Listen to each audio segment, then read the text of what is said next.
다른 건 다 필요 없습니다. 그 폐가 하나만 있으면 됩니다. 반드시 그 폐가를 제게 혼수로 주십시오. 거지 행색의 도령이 내뱉은 말에 박 부자의 눈이 휘둥그레졌습니다. 귀신이 나온다는 소문에 마을 사람들조차 발길을 끄는 흉흉한 폐가를 혼수로 달라니. 대체 이 거지 도령은 누구이며 그 폐가에는 과연 무엇이 숨겨져 있었을까요? 사연 시작 전 여러분의 구독과 좋아요, 따뜻한 댓글 한마디는 정말 큰 힘이 됩니다. 어르신들 만수무강하시고 오늘의 이야기 시작합니다. 옛날 옛적 경기도 양평 땅에 박만석이라는 부자가 살고 있었습니다. 너른 기와 집에 논밭이 수십 마지기. 곳간에는 쌀이 가득하고 하인만 20명이 넘었습니다. 마을 사람들은 그를 가리켜 양평 제1의 부자라 불렀습니다. 그런데 박만석에게는 한 가지 근심이 있었으니 바로 혼기를 넘긴 외동딸 박소희 때문이었습니다. 소희는 19의 나이에 눈썹은 먹으로 그린 듯 진하고 눈동자는 가을 하늘처럼 맑은 처자였습니다. 마음씨 또한 비단결처럼 고와 마을 사람들의 칭찬이 자자했습니다. 문제는 대릴사위를 구한다는 것이었습니다. 박만석에게는 아들이 없었습니다. 가문과 재산을 이을 사람이 필요했습니다. 그러니 딸의 혼처를 구한들 집 밖으로 내보낼 수가 없었지요. 우리 집에 대릴사위로 들어올 사람이 어디 있겠냐. 박만석은 매일같이 한숨을 쉬었습니다. 훤칠한 용모의 학식까지 갖춘 양반 자제들은 남의 집 대릴사위를 한사코 마다했습니다. 그렇다고 아무나 드릴 수도 없었습니다. 오늘도 박만석은 대청마루에 앉아 고민에 잠겨 있었습니다. 가을 햇살이 기와 위에 내려앉고 마당의 감나무에는 붉은 감이 주렁주렁 달렸습니다. 그 평화로운 풍경 속에서 박만석의 마음만은 무겁기만 했습니다. 그리고 바로 그날 박만석의 집 대문 앞에 낯선 청년이 나타났습니다. 이 청년은 최도원이라고 했습니다. 나이는 22. 누더기 같은 옷을 걸치고 집시는 다 헤어져 발꿈치가 드러난 행색이었습니다.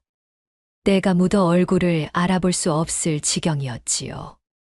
누가 봐도 떠돌이 거지였습니다. 그런데 이상한 것이 있었습니다. 허름한 행색과는 달리 그의 눈빛만큼은 달랐습니다. 흔들림 없이 맑고 깊은 눈, 마치 산속 깊은 곳의 샘물처럼 고요하고 단단한 눈빛이었습니다. 최도원이 박만석의 집 대문 앞에 서서 문을 두드렸습니다. 주인 어른을 뵙고 싶소이다. 하인이 나와 위아래를 훑어보더니 콧방귀를 뀌었습니다. 어디서 굴러먹던 거지가 감히 주인 나리를 뵙겠다고 하느냐. 썩 물러가거라. 그때였습니다. 마당 한편에서 장작을 패던 노파가 고개를 들었습니다. 월선 할머니였습니다. 월선 할머니는 70이 넘은 나이에도 허리 하나는 꼿꼿했습니다. 박만석의 집 근처에 초가 한 채를 짓고 살면서 가끔 허드레시를 도와주는 노파였습니다. 마을 사람들은 그녀를 그냥 노인네라고만 알았지만 그 눈빛 속에는 오랜 세월이 담겨 있었습니다. 월선 할머니가 천천히 걸어와 최도원의 얼굴을 들여다보았습니다. 그러더니 작은 소리로 혼잣말처럼 중얼거렸습니다. 아, 장군 어른의 눈빛이로구나. 최도원이 그 말을 들었는지 눈을 가늘게 떴습니다. 월선 할머니는 하인을 돌아보며 말했습니다. 이 도령을 드리거라. 주인 나리께 여쭙거라. 할마씨, 갑자기 무슨 말씀이시오? 이 거지를 왜 드리라 했다. 노파의 낮고 단호한 목소리에 하인이 움찔했습니다. 박만석이 대청마루로 나왔습니다. 거지 행색의 청년을 보더니 미간을 찌푸렸습니다. 내가 나를 찾았다고? 최도원이 예를 갖추어 허리를 굽혔습니다. 예, 어른. 소인은 최도원이라 하옵니다. 최도원. 어디서 왔느냐? 떠돌아다니던 몸이라 딱히 어디서 왔다 말씀드리기가 어렵습니다. 박만석이 팔짱을 꼈습니다. 용건이 무엇이냐? 어른의 대릴사위가 되고자 찾아왔습니다. 잠시 침묵이 흘렀습니다. 그리고 박만석이 피식 웃었습니다. 하하, 세상에 이런 일도 다 있구나. 대릴사위를? 예. 이 집이 어떤 집인 줄 알고 감히. 이 집이 양평제일의 부자 댁이라는 것도 알고 그 외동딸이 아직 혼처를 구하지 못했다는 것도 알고 왔습니다. 박만석의 눈썹이 꿈틀했습니다. 거지 행색이지만 말하는 품새가 예사롭지 않았습니다. 그때 월선 할머니가 조용히 입을 열었습니다. 나리, 한 말씀 드려도 되겠습니까? 말해보아라. 사람의 가치는 태어남에 있지 않고 살아감에 있는 법이옵니다. 할머니의 말이 마당 안에 고요하게 울려 퍼졌습니다. 겉에 보이는 것이 전부가 아니올시다. 눈에 보이는 것만 믿다가는 눈에 보이지 않는 것을 놓치게 되지요. 박만석이 할머니를 잠시 바라보다가 다시 최도원에게 시선을 돌렸습니다. 입만 산 거지가 아니란 말이냐. 최도원은 대답 대신 조용히 미소를 지었습니다. 박만석은 그 말의 뜻을 그때는 제대로 이해하지 못했습니다. 사람의 가치는 살아감에 있다는 것. 그것이 바로 이 이야기가 전하고자 하는 진심이었습니다. 박만석은 최도원을 일단 사랑채에 머물게 했습니다. 씻기고 밥을 먹이고 옷을 갈아입히고 나서야 제대로 된 모습을 볼 수 있었습니다. 세상에, 그런데 이게 무슨 일입니까? 때를 씻기니 눈처럼 하얀 살결이 드러나고 새 옷을 입히니 영락없는 양반 도령의 모습이었습니다. 훤칠한 키에 반듯한 이목구비. 거지 행색만 아니었다면 누가 봐도 고관대작의 자제라 할 만했습니다. 하인들이 수군거렸습니다. 세상에, 저 도령 좀 봐. 저 귀티를 봐. 어디서 굴러먹다 왔길래 저리 잘생겼대. 아무리 잘생겨도 거지는 거지지. 주인 나리가 저런 자를 사위로 삼겠어. 박만석은 최도원이 머무는 동안 차차 알아가기로 했습니다. 밥을 같이 먹으며 이야기를 나눠보니 도령의 학식이 예사롭지 않았습니다. 사서오경을 꿰고 있었고 병법서에도 밝았습니다. 역사 이야기를 꺼내면 막힘없이 술술 풀어냈습니다. 내 집안이 어찌 되느냐. 최도원의 얼굴에 잠깐 그늘이 졌습니다. 소인의 할아버지는 임진왜란 때 나라를 위해 싸우신 무관이셨습니다. 무관, 이름이 어찌 되느냐. 최진수 장군이라 하십니다. 박만석이 눈을 크게 떴습니다. 최진수 장군, 임진왜란 때 경기도 일대를 지켰다는 그 최진수 장군 말이냐? 예, 어른. 그런데 어찌 이 꼴이 되었느냐? 최도원은 잠시 입을 다물었습니다. 아버지께서 억울하게 영모죄를 뒤집어 쓰셨습니다. 소인이 10살 때 일입니다. 박만석이 조용히 고개를 끄덕였습니다. 더는 묻지 않았습니다. 조선 땅에서 영모로 몰리면 집안이 통째로 망하는 것은 흔한 일이었습니다. 사실 마을 주변에는 최도원을 경계하는 눈이 있었습니다. 바로 오진태라는 자였습니다. 오진태, 나이는 45. 양평 일대에서 박만석 다음 가는 토호였습니다. 겉으로는 박만석의 오랜 벗을 자처했지만 속으로는 박만석의 재산과 땅을 호시탐탐 노리고 있었습니다. 특히 그가 탐내는 것이 하나 있었습니다. 바로 박만석의 땅 가장자리에 있는 산속 폐가였습니다. 그 폐가는 임진왜란 이후 수십 년째 사람이 살지 않는 집이었습니다. 지붕은 내려앉고 담벼락은 허물어졌으며 우물은 돌로 막혀 있었습니다. 마을 사람들은 그 폐가에 귀신이 나온다고 했습니다. 거기 들어간 사람은 아무도 멀쩡히 돌아오지 못했다더라. 밤마다 흰 그림자가 떠다닌다는 소리가 있어. 무서워서 근처에도 못 가겠어. 소문은 흉흉했습니다.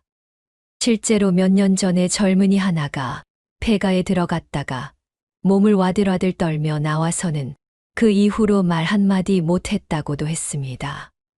오진태는 이 폐가에 뭔가가 있다는 느낌을 오래전부터 가지고 있었습니다. 무당에게 점을 쳐봤더니 그 땅에 묻힌 것이 있다는 말을 들었습니다. 그때부터 폐가를 손에 넣을 방법을 궁리하고 있었습니다. 그런데 박만석이 대릴사위를 구한다는 소문이 퍼지자 오진태는 자신의 조카를 들이밀 생각이었습니다. 그 조카를 사위로 들이면 결국 박만석의 재산은 자신의 손 안에 들어올 것이라 계산했습니다. 그런데 느닷없이 거지 도령 하나가 나타났습니다. 저 거지가 누구냐? 오진태는 부하를 시켜 최도원의 신원을 캐게 했습니다. 최씨성을 가진 거지라 합니다. 어디서 굴러먹다 왔는지 영모로 몰린 집안의 후손이란 말이 있던데 그렇다고 합니다. 오진태의 눈이 가늘어졌습니다. 쓸만한 놈이구나. 없애는 건 어렵지 않겠어. 한편 박소희는 창문 너머로 최도원을 처음 본 날부터 마음이 묘하게 흔들렸습니다. 남자라고는 아버지와 하인들밖에 모르고 자란 처자였습니다. 처음 보는 저 도령은 무언가 달랐습니다. 거지 행색이었지만 주눅이 들지 않았습니다. 오히려 당당하고 고요했습니다. 소희는 자신도 모르게 창문 밖을 자꾸 내다보았습니다. 며칠이 지났습니다. 박만석은 어느 날 저녁 대청마루에 앉아 최도원을 불렀습니다. 도령 솔직하게 물어보겠네. 예, 어른. 자네 같은 사람이 왜 내 집에 대릴사위로 들어오려 하는 것인가? 다른 뜻이 있는 것은 아닌가? 최도원이 잠시 눈을 감았다가 떴습니다. 어른, 소인에게 한 가지 부탁이 있습니다. 부탁, 예. 혼수로 저 산속 폐가 한 채만 주십시오. 순간 박만석의 얼굴이 굳었습니다. 폐가라고 귀신이 나온다는 그 폐가를. 예. 왜? 그것은 말씀드리기가 아직은 어렵습니다. 박만석은 어이가 없어 한동안 말을 잇지 못했습니다. 오랜 침묵 끝에 그가 천천히 입을 열었습니다. 자네, 정신이 온전한가? 그 말에 마당 어디선가 킥킥거리는 하인들의 웃음소리가 들려왔습니다. 그런데 이상했습니다. 최도원은 태연했습니다. 눈빛 하나 흔들리지 않았습니다. 온전합니다, 어른. 박만석은 그날 밤 잠을 이루지 못했습니다. 저 청년은 대체 무슨 생각으로 폐가를 요구한 것인가? 폐가에 무엇이 있기에? 아니면 진짜 정신이 나간 것인가? 이틀 후 오진태가 박만석의 집을 찾아왔습니다. 만석이, 내 오랫동안 생각해온 게 있네. 우리 조카 진우 아이 알지? 이번에 성균관에서 공부를 마쳤는데 자네 외동딸과 혼사를 맺으면 어떻겠나? 박만석이 난처한 얼굴을 했습니다. 그게 요즘 사정이 좀 생겨서. 사정, 무슨 사정이? 대릴사위 지원자가 생겼다네. 뭐시? 오진태의 눈이 커졌습니다.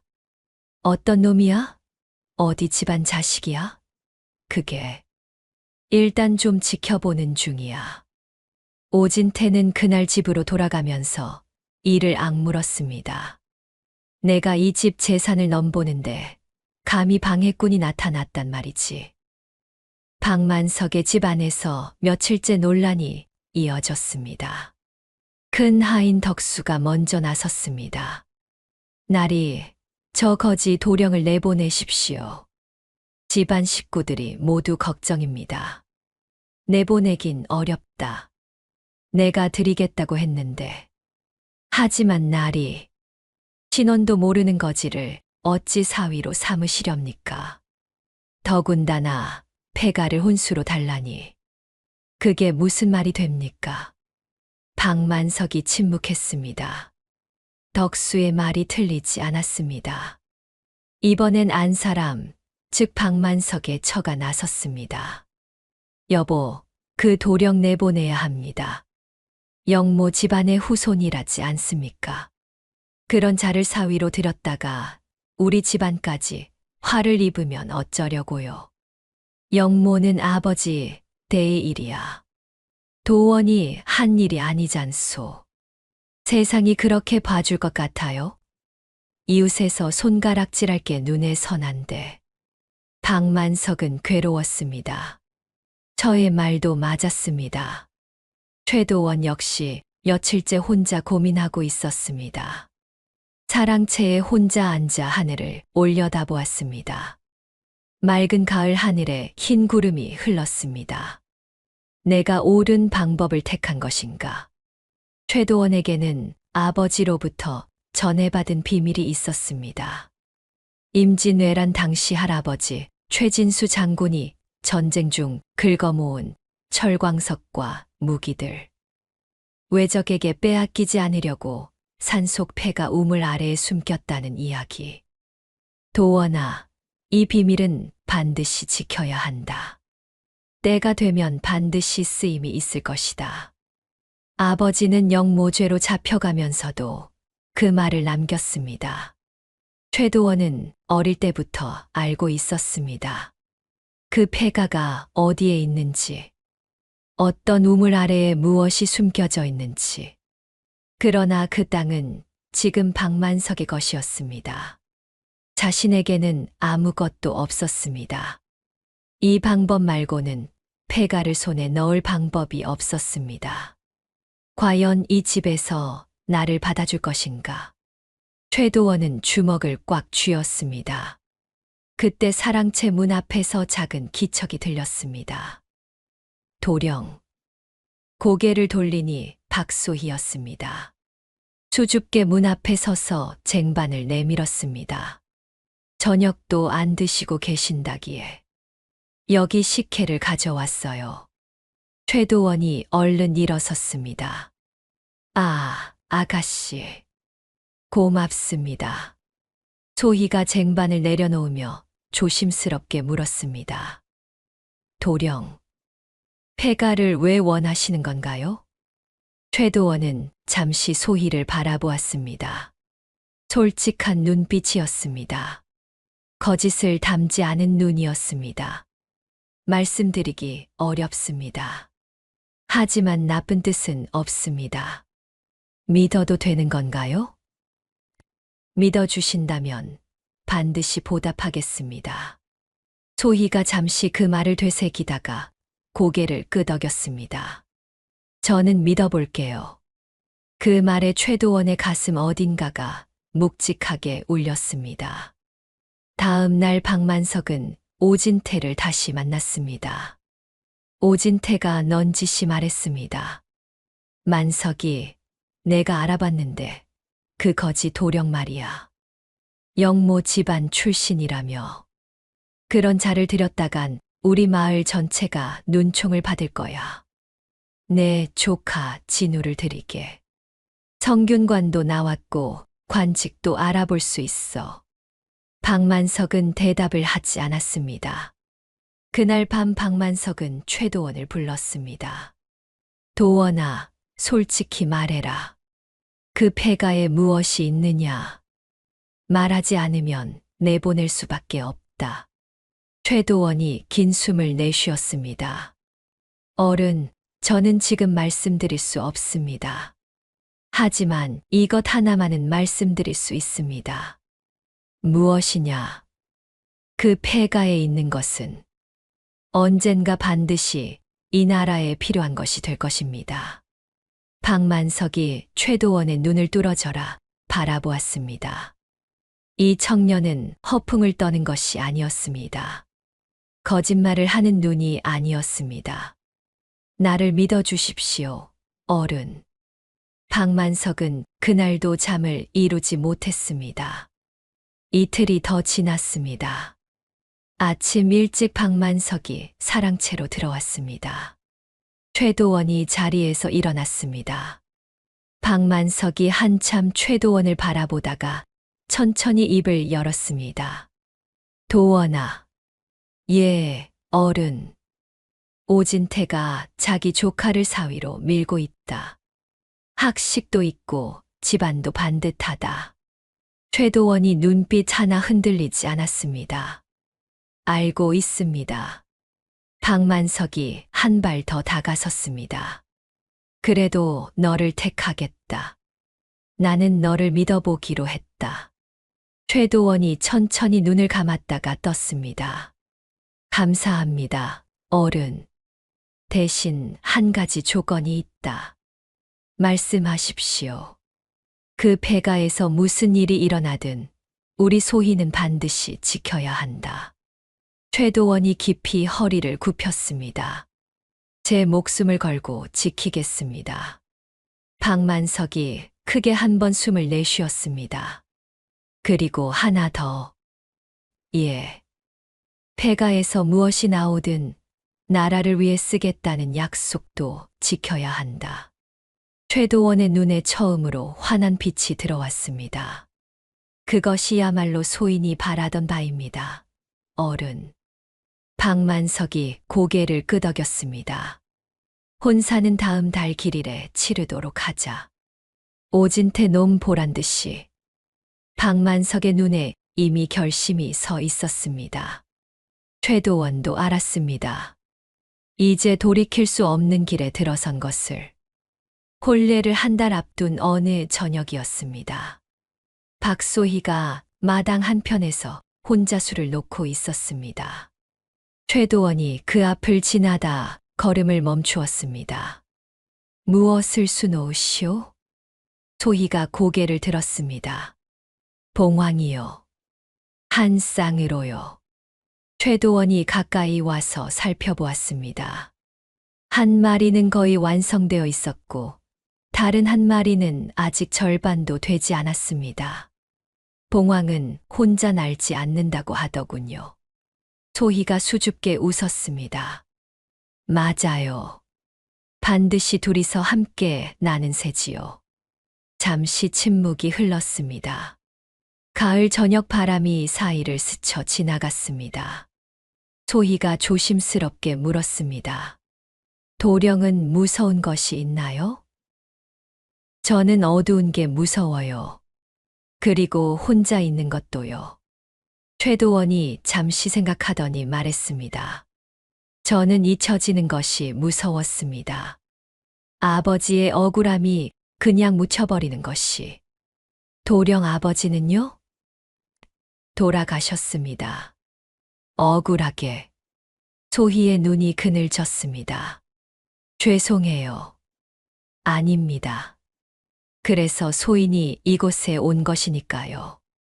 소희는 그 말을 오래 마음속에 담아두었습니다. 며칠 후 월선 할머니가 최도원을 조용히 불렀습니다. 두 사람은 마을 뒤 느티나무 아래에서 만났습니다. 도원 도령. 할머니께서 이 비밀을 알고 계신 것입니까? 월선 할머니가 천천히 고개를 끄덕였습니다. 내 남편은 최진수 장군의 부하였다. 임진왜란 때 함께 싸웠지. 그렇군요. 남편이 죽으면서 내게 말했어. 그 폐가 우물 아래에 장군 어른이 숨긴 것이 있다고. 반드시 지켜야 한다고. 최도원의 눈에 눈물이 맺혔습니다. 할머니께서 이 근처에 사신 이유가. 그래. 지키려고 이 자리에 있었다. 벌써 30년이 됐구나. 노파의 눈빛이 깊고 따뜻했습니다. 도원 도령, 이제 때가 왔다. 어서 그것을 꺼내야 해. 머지않아 북쪽에서 오랑캐가 쳐들어올 거야. 나라의 무기가 필요할 거야. 최도원이 주먹을 쥐었습니다. 걱정 마십시오, 할머니. 반드시 해내겠습니다. 월선 할머니가 최도원의 손을 꼭 잡았습니다. 따뜻하고 거칠고 오래된 손이었습니다. 내 할아버지를 닮았구나. 그 눈빛이. 혼례를 열흘 앞둔 어느 날 밤, 최도원은 혼자 폐가로 향했습니다. 달빛이 희미하게 구름 사이로 빠져나왔다가 다시 숨었습니다. 폐가 앞에 섰습니다. 허물어진 담벼락, 무너진 지붕, 그리고 마당 한가운데 있는 돌로 막힌 우물. 최도원이 천천히 걸음을 옮겼습니다. 바로 그때였습니다. 어디선가 차가운 바람이 불어왔습니다. 그리고 흰 그림자 같은 것이 마당을 스쳐 지나갔습니다. 최도원이 멈추었습니다. 심장이 두근거렸습니다. 하지만 발걸음은 멈추지 않았습니다. 할아버지, 저 도원이옵니다. 혼례가 치러졌습니다. 방만석의 집 마당에는 잔치상이 차려지고 마을 사람들이 모였습니다. 대부분은 반신반의하는 얼굴이었습니다. 그래도 저 거지 도령을 사위로 받았다고.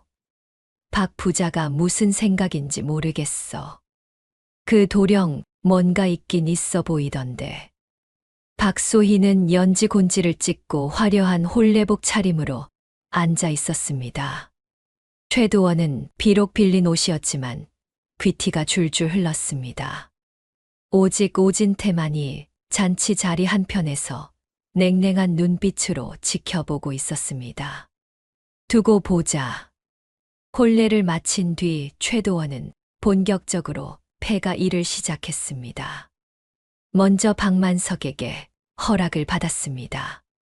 장인어른, 폐가를 손보겠습니다. 귀신이 나오는데 괜찮겠냐? 괜찮습니다. 소인이 해보겠습니다. 최도원은 믿을 수 있는 하인 3명을 데리고 폐가로 향했습니다. 낮에 갔습니다. 햇빛이 환할 때 무너진 담벼락을 살피고 허물어진 지붕을 확인했습니다. 그리고 마당 한가운데 우물에 다가갔습니다. 이 돌을 드러내게. 하인들이 서로 눈치를 보았습니다. 도령, 저 우물에는 귀신이. 괜찮다. 내가 먼저 들어가겠다. 예. 최도원이 직접 돌을 옆으로 밀었습니다.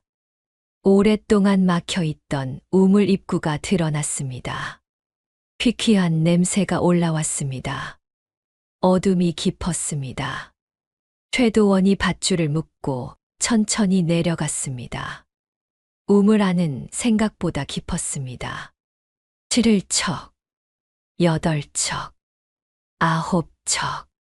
발이 바닥에 닿았습니다. 바닥은 물이 없이 말라 있었습니다. 손으로 더듬으니 흙이었습니다. 그리고 발 아래에서 무언가 단단한 것이 느껴졌습니다. 최도원이 손으로 흙을 파기 시작했습니다. 조금 파니 나무 괴짝 같은 것이 느껴졌습니다. 더 파니 또 다른 괴짝이 나왔습니다. 있다. 최도원은 눈물이 나올 것 같았습니다. 할아버지가 숨겨두었다던 그것이 정말로 있었습니다. 위에 있던 하인 하나가 외쳤습니다. 도령, 저기.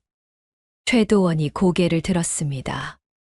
우물 가장자리에서 뭔가 흰 것이 잠깐 스쳐 지나갔습니다. 하인들이 와들와들 떨며 뒤로 물러났습니다. 최도원이 조용히 말했습니다. 놀라지 마라. 나쁜 귀신이 아니다. 그 말에 하인들이 서로 얼굴을 마주 보았습니다. 밧줄로 괴짝을 하나씩 끌어올렸습니다. 모두 7개였습니다. 오랫동안 우물 바닥에 묻혀 있었건만 나무 괴짝은 생각보다 단단했습니다. 뚜껑을 열자 하인들이 눈을 동그랗게 떴습니다. 이게 뭡니까? 철광석이다. 회색빛 돌덩이들이 가득 들어차 있었습니다. 묵직하고 단단한 것들이었습니다.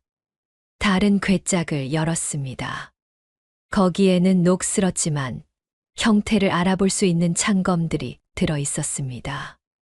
그리고 또 다른 괴짝에는 화약 재료들이 있었습니다. 세상에, 하인들의 입이 벌어졌습니다. 이것이 30년 넘게 이 우물 아래에 있었단 말이지. 최도원은 괴짝 하나를 손으로 쓰다듬었습니다. 할아버지의 손길이 닿았던 것들이었습니다. 그날 저녁 박만석에게 보고했습니다. 장인어른, 우물 아래서 이것들이 나왔습니다. 박만석이 철광석을 들어보았습니다. 묵직했습니다. 창검을 살펴보았습니다. 임진왜란 때 쓰이던 방식으로 만들어진 것이 분명했습니다. 이것이 내 할아버지 최진수 장군이 숨겨둔 것이냐? 예, 장인어른.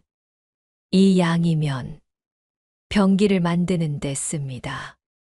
쇠를 녹여 창과 칼과 총포를 만들 수 있습니다. 박만석의 눈이 흔들렸습니다.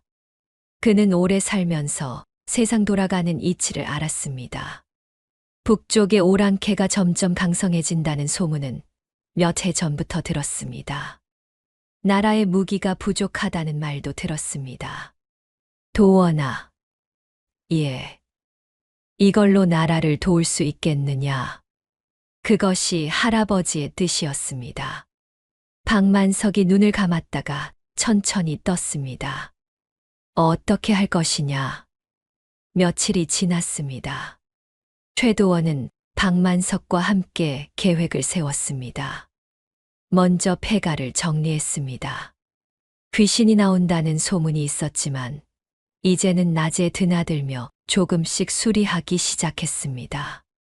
무너진 담을 쌓고 허물어진 지붕을 이었습니다. 마을 사람들이 신기한 듯 바라보았습니다. 저 거지 도령이 폐가를 고치고 있다. 귀신 안 무섭나? 세상에, 저 폐가에 들어가 있는 것 봐. 그리고 그 안에서 무언가 두드리는 소리가 들렸습니다. 쇳소리였습니다. 어느 날 소희가 도시락을 싸들고 폐가로 왔습니다. 도령, 점심이에요. 아가씨, 오지 않아도 됩니다. 혼자 먹으면 맛없잖아요. 소희가 폐가 마당돌 위에 도시락을 펼쳤습니다. 두 사람이 나란히 앉아 밥을 먹었습니다. 소희가 마당 한가운데 우물을 바라보았습니다. 저 우물에서 나온 건가요? 예. 신기하다. 30년이 넘도록 저기에 숨어 있었다니. 할아버지께서 살아 계셨다면 기뻐하셨을 텐데요. 소희가 조심스럽게 최도원의 손 위에 자신의 손을 얹었습니다. 당신 할아버지는 정말 대단한 분이셨어요. 최도원이 그 손을 꼭 잡았습니다. 그 사이 최도원은 폐가의 작은 대장간을 차렸습니다. 철광석을 녹이는 화로를 만들고 바람을 불어넣는 풀물을 설치했습니다. 솜씨 좋은 대장장이를 구해 함께 일하기 시작했습니다. 일을 하면서 최도원은 깨달았습니다. 할아버지가 왜 폐가를 선택했는지, 귀신이 나온다는 소문을 왜 내버려 뒀는지, 아무도 오지 않는 곳이기에 안전하게 숨길 수 있었던 것입니다. 그 귀신 소문이 30년 넘게 비밀을 지켜온 것이었습니다. 그리고 최도원은 또 하나의 사실을 알게 되었습니다. 밤마다 폐가에서 흰 그림자가 나타난다는 소문. 그것은 귀신이 아니었습니다. 월선 할머니였습니다. 밤마다 폐가를 지키며 돌아다닌 것이 흰 그림자처럼 보였던 것입니다. 30년이 넘도록. 할머니, 쓸데없이 알려진 것도 때로는 쓸모가 있는 법이야. 할머니가 씩 웃었습니다. 철광석을 녹여 쇠를 뽑아내는 작업이 시작되었습니다. 창검을 수리하고 새로 만들기 시작했습니다. 이 일이 진행되는 동안 최도원은 한 가지를 더 준비하고 있었습니다. 아버지의 억울함을 풀어줄 방법. 영모죄로 처형당한 아버지의 누명을 벗겨줄 증거. 아버지는 당시 권세 있는 자에게 미움을 받아 모함을 당했습니다. 그 증거를 최도원은 어릴 때부터 몸에 지니고 다녔습니다. 아버지의 필체로 쓰인 편지 하나와 옥패 하나. 때를 기다리고 있었습니다. 2달이 지났습니다. 폐가 대장간에서 제법 쓸만한 창검이 만들어졌습니다. 박만석이 시험 삼아 들어보더니 고개를 끄덕였습니다. 이 정도면 진짜 쓸 수 있겠는데. 마을 사람들 사이에서도 소문이 퍼지기 시작했습니다. 그 폐가에서 뭔가를 만들고 있다. 귀신이 나온다더니 이상하게도 잘 드나드는 것 같아. 최도원과 박만석은 이쯤에서 한양에 보고를 올리기로 했습니다. 나라에서 무기 재료를 찾는다는 소식을 들었기 때문입니다. 며칠 후 박만석의 집에 한양에서 온 사람이 찾아왔습니다. 병조의 하급 관리였습니다. 최도원이 직접 그를 폐가로 안내했습니다. 만들어진 창검과 철광석 괴짝들을 보여주었습니다. 관리의 눈이 번쩍였습니다. 이것이 임진왜란 때 최진수 장군이 숨겨둔 것들이라고요? 예. 이 양이면 상당한 수의 병기를 만들 수 있겠습니다. 그것이 소인의 할아버지 뜻이었습니다. 관리가 감탄하며 돌아갔습니다. 조정에 보고하겠습니다. 포상이 내려질 것입니다. 그날 저녁 박만석과 최도원, 박소희 세 식구가 상을 받고 앉았습니다. 박만석이 술잔을 들며 말했습니다. 도원아, 잘했다. 장인어른 덕분입니다. 소희가 환하게 웃었습니다. 모든 것이 잘 풀리는 것 같았습니다.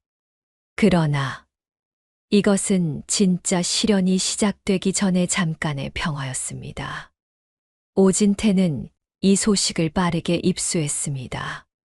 폐가 우물에서 무기와 철광석이 나왔다고? 예, 날이 제법 많은 양이라 합니다. 조정에 보고를 올렸다고? 그렇습니다. 오진태의 눈이 번들거렸습니다. 그리고 이를 바득 알았습니다. 내가 그 땅만 먼저 손에 넣었어도. 오진태는 즉시 계략을 꾸미기 시작했습니다. 먼저 마을에 소문을 퍼뜨렸습니다. 최도원이라는 자가 있는데 그 아비가 영모죄로 처형당했다고 하지 않나. 폐가에서 나온 무기를 나라에 바친다고 하지만 나라를 혼란케 하려는 속셈이 있는 것 아니겠어. 영모 집안이 무기를 숨겨뒀다. 그게 순수한 마음이겠어. 소문은 빠르게 퍼졌습니다. 마을 사람들이 수군거리기 시작했습니다. 그 말도 일리가 있는 것 같은데 영모 집안이라며 조심해야 하는 것 아닌가. 다음으로 오진태는 지방관하로 향했습니다. 고을원님을 찾아가 귀에 대고 속삭였습니다. 날이 양평에 이상한 자가 있습니다. 이상한 자, 영모로 처형된 집안의 후손인데 산속 폐가에서 무기를 끌어모으고 있습니다. 나라에 바치겠다고 한다는 말은 들었는데, 날이 그 말을 믿으십니까? 영모 집안이 무기를 숨겨두었다가 이제 와서 바친다고요? 저는 미심쩍습니다. 원님이 눈살을 찌푸렸습니다. 그렇다면 조사를 해봐야겠군. 제가 직접 나서겠습니다. 나리께서 허락만 해주신다면. 오진태는 원님을 설득하는데 성공했습니다. 며칠 후 아전들이 박만석의 집으로 들이닥쳤습니다. 최도원은 어디 있느냐? 박만석이 당황하여 나섰습니다. 이게 무슨 일이오? 영모 혐의자 조사 명령이 내려왔소. 최도원이 침착하게 앞으로 나섰습니다. 무슨 혐의입니까? 내 아비가 영모 죄인이고 내가 폐가에서 무기를 숨겨두고 있었다는 신고가 들어왔다. 그것은 나라에 바치기 위한 것입니다. 그 말이 사실인지 확인이 필요하다. 일단 관하로 따라오너라. 박만석이 나섰습니다. 이보시오. 이 도원이가 무슨 잘못을 했다고? 어르신도 조사를 받으셔야 할 수 있습니다. 소희가 마루 안에서 창백한 얼굴로 이 광경을 지켜보고 있었습니다. 최도원이 잡혀가면서 소희와 눈이 마주쳤습니다. 최도원은 눈빛으로 말했습니다. 걱정 마시오. 반드시 돌아오겠소. 오진태는 즉시 다음 수를 뒀습니다. 관아에서 최도원이 조사를 받는 사이 그는 박만석을 찾아왔습니다. 만석이, 나는 자네를 걱정해서 온 거야. 걱정이라고. 그 거지 도령 때문에 자네 집안까지 화를 입을 수 있어. 지금이라도 폐가와 거기서 나온 것들을 내 이름으로 올리면 내가 힘을 써서 자네 집안은 무사하게 해줄 수 있어. 박만석의 눈이 가늘어졌습니다. 오진태, 자네 지금 뭐라 하는 것인가? 도원이를 구하려면 힘이 있는 사람의 도움이 필요하잖아. 내가 그 힘이 돼줄 수 있어. 대신 폐가의 물건들을 내 이름으로. 나가게. 만석이. 나가라고 했네. 박만석의 목소리가 낮아졌습니다. 오진태가 씩 웃으며 일어섰습니다. 잘 생각해봐. 자네 딸도 있는데. 그 말에 박만석의 얼굴이 굳었습니다. 오진태는 한 가지를 더 꾸몄습니다. 그는 한양에 사는 오래된 지인을 통해 병조에 문서를 보냈습니다. 최도원이 영모의 잔당이며 무기를 숨겨두었다가 나라를 혼란케 하려 한다는 고발장이었습니다. 거기에 하나를 덧붙였습니다. 폐가에서 나온 물건들의 진짜 임자는 자신이라는 주장도 포함시켰습니다. 자신의 조상이 임진왜란 때 싸우다 숨긴 것이라는 거짓 주장이었습니다. 물론 이것은 새빨간 거짓말이었습니다. 하지만 오진태에게는 돈과 인맥이 있었습니다. 거짓말도 충분한 돈이 뒷받침되면 진실처럼 보이게 할 수 있었습니다. 관아에서 최도원은 신문을 받았습니다. 내 아비는 영모죄인이다. 맞느냐? 억울한 누명을 쓰고 돌아가셨습니다. 그 말을 어찌 믿겠느냐? 증거가 있습니다. 증거, 무슨 증거? 아버지의 편지와 오패가 있습니다. 소인이 몸에 지니고 있습니다. 아전이 잠시 자리를 비웠다가 돌아왔습니다. 그 물건들을 내놓아라. 최도원이 품속에서 낡은 편지와 오패를 꺼냈습니다. 아전이 받아서 안으로 들어갔습니다. 그리고 한참 후 돌아왔습니다. 일단 더 조사가 필요하다. 감옥에 가두어 두어라. 최도원이 끌려갔습니다. 그날 밤 오진태의 하인 하나가 관아에 뇌물을 들고 들어갔습니다. 이튿날 아침 최도원이 제출한 편지와 오패가 사라졌습니다. 마을에서는 소문이 더욱 흉흉해졌습니다. 최도원이 잡혀갔대. 영모 혐의라더라. 그러게 영모 집안은 영모 집안이지. 박 부자가 그런 자를 사위로 들였으니 어쩌려고. 박만석의 집 앞을 지나는 사람들이 손가락질을 했습니다. 박만석은 집 안에서 고개를 들지 못했습니다. 소희는 밥도 먹지 못하고 방에 박혀 있었습니다. 오진태는 박만석을 다시 찾아왔습니다. 이번에는 더 노골적이었습니다. 만석이, 이제 선택이 없어. 도원이는 영모 혐의로 처형될 거야.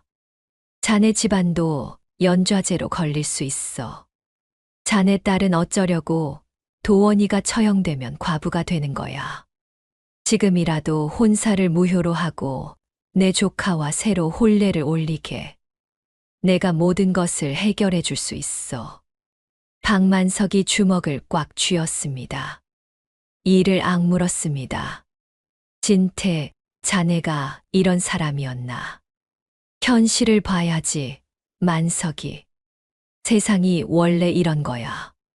박만석이 떨리는 목소리로 말했습니다. 나가게. 이번이 마지막 기회야. 나가라고 했네. 오진태가 싸늘하게 웃으며 일어났습니다. 후회할 거야. 며칠 후 더 나쁜 소식이 왔습니다.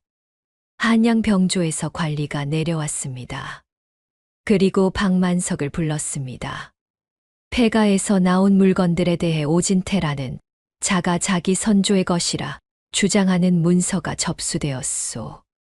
그것은 거짓입니다. 문서의 증인들의 서명도 있소. 매수한 증인이겠지요. 최도원이 영모 죄인의 아들이라는 것은 사실이요. 최도원이 가지고 있던 편지와 옥패는 어디에 있소? 박만석이 멈추었습니다. 편지와 옥패를 관하에 제출했다는 것은 알았습니다. 그런데 그것이 사라졌다는 말을 들었습니다. 그것은 증거가 없다면 최도원의 혐의를 풀기 어렵소. 박만석의 온몸에서 힘이 빠져나갔습니다. 그는 그날 저녁 툇마루에 그냥 주저앉았습니다. 하늘을 올려다보았습니다. 구름이 달을 가렸습니다. 소희가 옆에 와서 아버지의 손을 잡았습니다. 아버지. 소희야, 아버지가 실수를 한 것 같구나. 소희의 눈에서 눈물이 흘렀습니다. 아니에요, 아버지. 도령이 나쁜 사람이 아니에요. 그래. 나쁜 사람이 아닌 건 알아. 하지만 이 세상이. 박만석의 목이 메었습니다. 월선 할머니도 이 소식을 들었습니다. 할머니는 혼자 폐가 마당에 서서 하늘을 올려다보았습니다. 장군 어른, 이제 어떻게 해야 하나요? 바람이 불었습니다. 폐가 안에서 무언가 삐걱거리는 소리가 났습니다. 감옥에 갇힌 최도원은 모든 것을 잃었습니다. 편지도 옥패도 사라졌습니다. 누군가 뺏어간 것이 분명했습니다. 아버지의 억울함을 풀어줄 유일한 증거들이었습니다. 차갑고 어두운 감옥에서 최도원은 무릎을 꿇고 있었습니다. 손이 묶여 있었습니다. 몸이 덜덜 떨렸습니다. 이제 끝인가? 처음으로 그런 생각이 들었습니다. 그날 밤이 가장 길었습니다. 감옥 안은 칠흑 같은 어둠이었습니다. 차갑고 눅눅한 냄새가 났습니다. 어디선가 쥐가 지나가는 소리가 들렸습니다.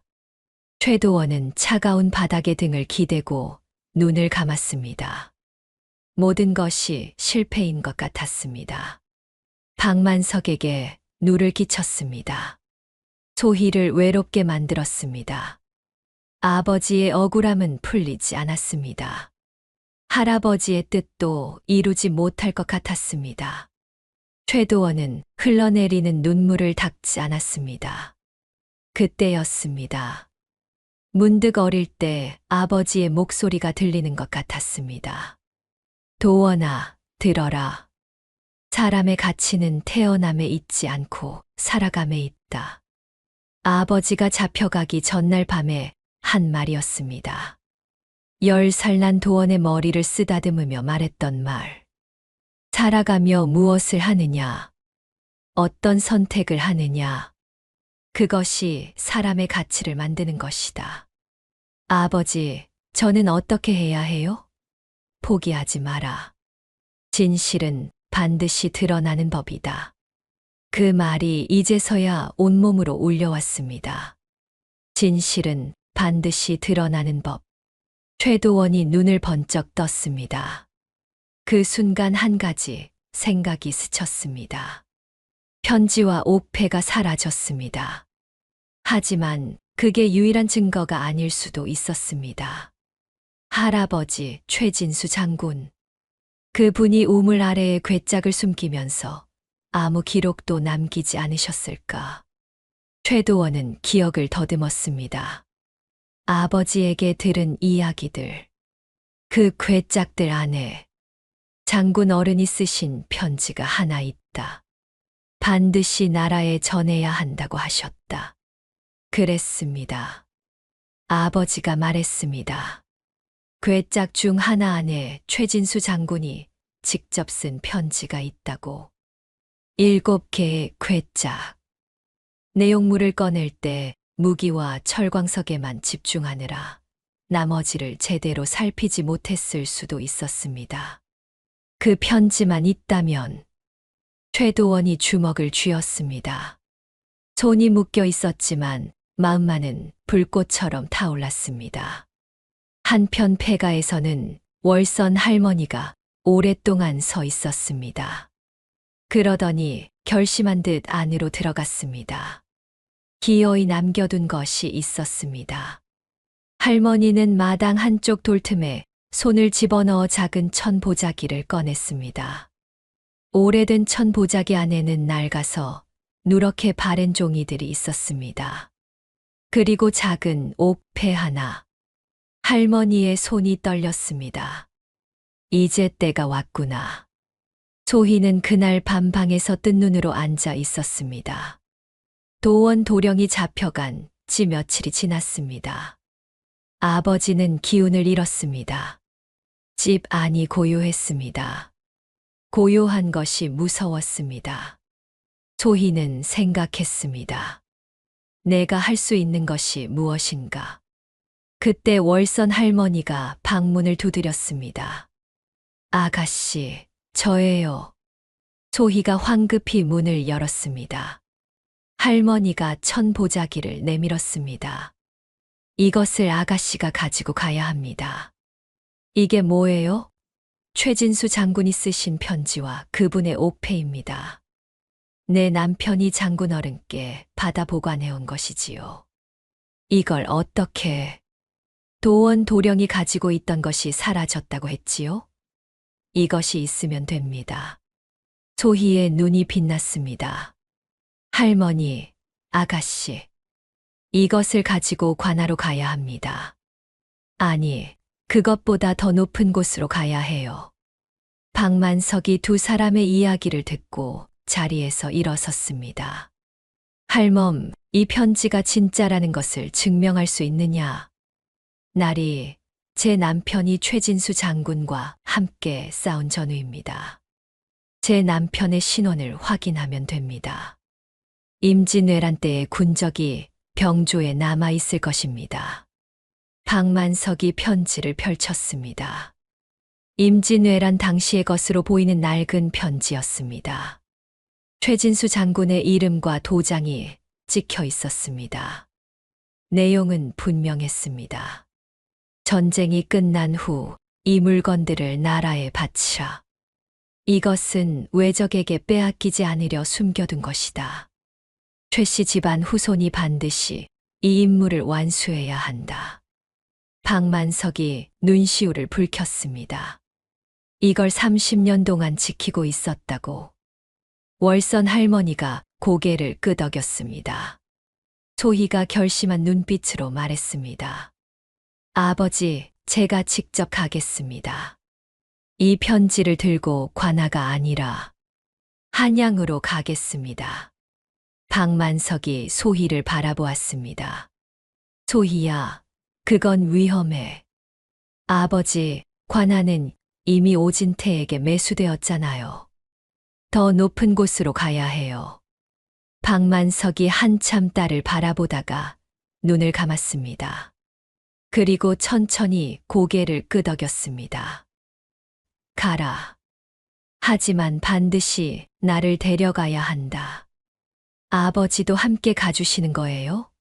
당연하지. 내 사위가 억울하게 잡혀 있는데 장인이 가만히 있으면 되겠느냐. 소희의 눈에 눈물이 맺혔습니다. 그것이 기쁨의 눈물인지 감사의 눈물인지 알 수 없었습니다. 이제 알겠습니다. 반드시 도원도령을 구해내겠습니다. 박만석과 소희는 다음 날 새벽 한양으로 길을 떠났습니다. 월선 할머니는 남겠다고 했습니다. 나는 폐가를 지켜야지. 저 물건들 아무도 손대지 못하게 해야 해. 박만석과 소희는 말을 달려 하루 만에 한양에 닿았습니다. 박만석에게는 오래전부터 알던 지인이 있었습니다. 현직 병조 판서의 집에 드나들던 상인 친구였습니다. 그 친구를 통해 병조 판서를 만날 자리를 마련했습니다. 병조 판서 이준영 앞에 박만석과 소희가 엎드렸습니다. 이준영은 50이 넘은 나이에 눈빛이 날카로운 관리였습니다. 오랜 세월 나라 일을 보아온 사람이었습니다. 이것이 최진수 장군의 편지란 말인가. 편지를 받아 천천히 읽었습니다. 그리고 옥패를 살펴보았습니다. 나라의 군적과 대조하여 확인했습니다. 판서의 얼굴에 복잡한 감정이 지나갔습니다. 최진수 장군이라면 내가 어릴 때 이야기를 들었다. 임진왜란 때 경기도를 지킨 명장이었다고. 예, 나리. 판서가 한참을 침묵했습니다. 그리고 말했습니다. 그 손자가 이 물건들을 나라에 바치려 했다는 것이냐? 그렇습니다, 나리. 그런데 오진태라는 자가 모함을 하여 영모 혐의로 잡혀 있습니다. 판서의 눈썹이 움직였습니다. 오진태, 양평 토호 오진태 말인가? 예. 그 자가 뇌물을 써서 고발을 했다는 말이냐? 박만석이 허리를 굽혔습니다. 소인이 아는 바를 모두 말씀드리겠습니다. 판서는 오래 이야기를 들었습니다. 중간에 한 번도 끊지 않았습니다. 그리고 마지막에 말했습니다. 조사하겠다. 병조에서 움직이기 시작했습니다. 먼저 최진수 장군의 군적을 확인했습니다. 임진왜란 때의 전쟁 기록을 뒤졌습니다. 최진수 장군이 경기도 일대에서 싸웠다는 기록이 확인되었습니다. 그리고 임진왜란 말기 전투에서 순국한 기록도 확인되었습니다. 다음으로 월선 할머니의 남편 기록을 확인했습니다. 최진수 장군의 부하로 함께 싸웠다는 기록이 남아 있었습니다. 그리고 폐가 우물에서 나온 철광석과 무기들의 종류와 제조 방식을 살펴보았습니다. 모두 임진왜란 시기에 사용된 방식이었습니다. 오진태 집안이 임진왜란 때 싸웠다는 기록은 어디에도 없었습니다. 오진태가 소환되었습니다. 한양병조 앞에 오진태가 끌려 나왔습니다. 이준영 판서가 직접 신문했습니다. 오진태, 내가 최진수 장군의 유물이 너의 선조 것이라고 주장했느냐? 예, 나리. 그 증거는 증인들이 있습니다. 그 증인들을 대라. 오진태는 당황했습니다. 그가 돈으로 매수한 증인들이었습니다. 하지만 그 증인들이 조정의 압박 앞에서 버텨낼 리 없었습니다. 한 명씩 불려 나왔고 한 명씩 말을 바꾸었습니다. 제가 오진태 나리에게 돈을 받고 거짓 서명을 했습니다. 나리, 용서하십시오. 거짓말이었습니다. 오진태의 얼굴이 창백해졌습니다. 최도원이 영모 혐의자라고 주장한 근거는 그의 아비가 영모죄인이라서 그 아비의 영모죄도 억울하다는 주장이 있다. 내가 최도원이 가지고 있던 편지와 옥패를 빼돌렸느냐? 그건 아닙니다. 내 하인이 관아에 뇌물을 들고 간 것을 목격한 자가 있다. 오진태의 눈이 흔들리기 시작했습니다. 관아 아전을 대라. 관아 아전이 끌려왔습니다. 그는 오진태를 보자마자 눈을 피했습니다. 아전, 최도원이 제출한 편지와 옥패는 어디 있느냐? 그것이 제가 보관 중입니다. 오진태에게 받은 뇌물이 얼마냐? 아전의 얼굴이 새하얘졌습니다. 그리고 다 털어놓았습니다. 오진태가 무릎을 꿇었습니다. 나리, 소인이 잘못했습니다. 한 번만 용서를. 조용히 하라. 이준영 판서가 잠시 눈을 감았다가 떴습니다. 오진태, 너는 나라의 충신이 남긴 유물을 가로채려 하였고 무고한 사람에게 영모 혐의를 씌웠으며 관아 아전에게 뇌물을 주어 증거를 은폐하였다. 이 세 가지 죄를 모두 인정하느냐? 오진태가 벌벌 떨었습니다. 더 이상 할 말이 없었습니다. 조정 앞에서 그의 하인들도, 그의 측근들도, 그의 증인들도 하나씩 등을 돌렸습니다. 비로소 오진태는 깨달았습니다. 돈과 권세가 언제까지나 자신을 지켜줄 것이라 믿었던 것이 얼마나 어리석은 생각이었는지를. 최도원을 즉시 석방하라. 판서의 명이 내려졌습니다. 오진태는 재산을 모두 몰수하고 곤장 80대에 처하라. 그 후관에서 멀리 유배를 보내도록 하라. 그리고 최진수 장군의 충의를 기리는 교서를 내린다. 그 손자 최도원에게는 부친의 억울함을 신원하고 아울러 나라에 큰 공을 세운 것을 인정하여 포상과 함께 벼슬을 내리도록 할 것이다. 관아 앞마당에서 오진태는 곤장을 맞았습니다. 마을 사람들이 다 보는 앞에 서였습니다. 가사는 모두 몰수당했습니다. 만신창이가 된 몸으로 유배지로 향했습니다. 한 푼만 주시오. 배가 고픕니다. 훗날 유배지에서 거지처럼 구걸하던 오진태를 보았다는 이들이 있었습니다. 지나가던 사람들은 그를 알아보지 못했습니다. 탐욕에 눈이 멀어 남의 충심을 짓밟으려 했던 자의 비참한 말로였습니다. 관아에서 최도원이 걸어 나왔습니다. 며칠 만에 보는 햇빛이었습니다. 눈이 부셨습니다. 그리고 관아 앞에서 소희가 뛰어왔습니다. 도령. 소희가 최도원의 앞에 멈추었습니다. 눈이 빨갛게 부어 있었습니다. 얼마나 울었는지 얼굴이 부어 있었습니다. 도령. 괜찮으세요? 최도원이 천천히 웃었습니다. 그 웃음이 햇빛처럼 환했습니다. 덕분에 살았소이다. 박만석이 옆에서 콧등을 훌쩍거렸습니다. 에이, 울긴 왜 울어? 잘 됐으면 됐지. 아버지야말로 눈이 빨개요. 이 녀석아, 아버지는 먼지가 들어간 거야. 세 사람이 그 자리에서 함께 웃었습니다. 그해 겨울 철광석과 무기들이 나라에 바쳐졌습니다. 이준영 판서는 그것으로 새로운 병기를 만들었습니다. 창검과 총포가 만들어졌습니다. 훈련받은 병사들에게 지급되었습니다. 그리고 몇 해 후 북쪽에 오랑캐가 쳐들어왔습니다. 병자호란이었습니다. 그 싸움에서 최도원이 내놓은 철광석으로 만들어진 무기들이 쓰였습니다. 적어도 몇 고을을 지키는데 그 무기들이 도움이 되었습니다. 할아버지 최진수 장군의 선견지명이 30년을 넘어 마침내 빛을 발한 것이었습니다. 세월이 흘렀습니다.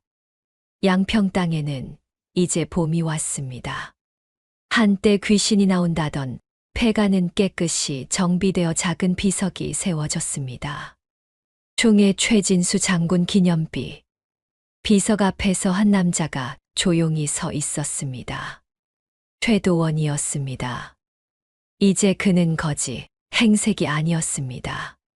관직을 얻어 나라시를 보는 관리가 되어 있었습니다. 반듯한 관복을 입고 허리에 패를 찼습니다. 눈빛은 여전히 그때처럼 고요하고 깊었습니다. 변하지 않은 눈빛이었습니다. 최도원이 비석 앞에 무릎을 꿇었습니다. 할아버지, 해냈습니다. 봄바람이 살며시 불었습니다. 마치 오랫동안 기다리던 누군가가 따뜻하게 어깨를 두드려 주는 것 같았습니다. 비석 옆에서 소희가 걸어왔습니다. 품에 아이를 안고 있었습니다. 여보, 아이가 할아버지, 비석을 보고 싶어 해요. 최도원이 일어서며 아이를 받아 안았습니다. 2살배기 아이가 옹알이를 하며 비석을 가리켰습니다. 이 아이에게도 언젠가 이야기해 줘야겠소. 증조 할아버지가 얼마나 대단한 분이셨는지. 소희가 최도원의 팔짱을 꼈습니다.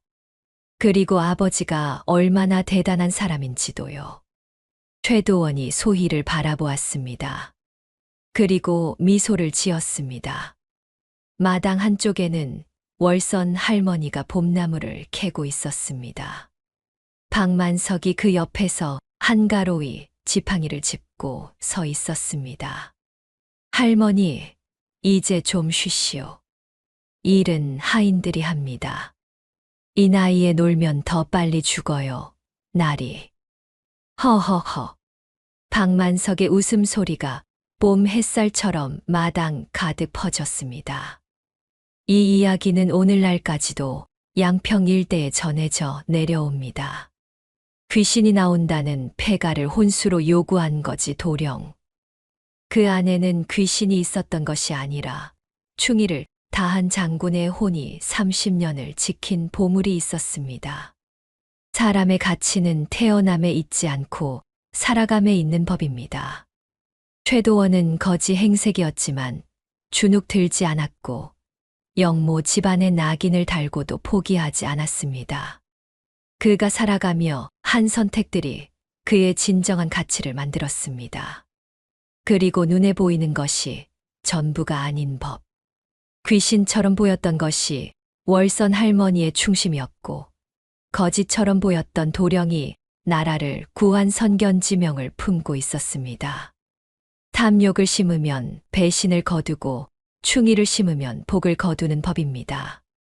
30년을 기다린 최진수 장군의 충심이 오랜 세월이 지나 마침내 나라를 지키는 힘이 되었습니다. 다음 영상을 빠르게 만나보시려면 좋아요와 구독을 눌러주세요. 지금 화면에 나오는 조선야담 기록소의 더 재미있는 영상들도 함께 해주세요. 그럼 모두 행복한 하루 보내세요. 감사합니다.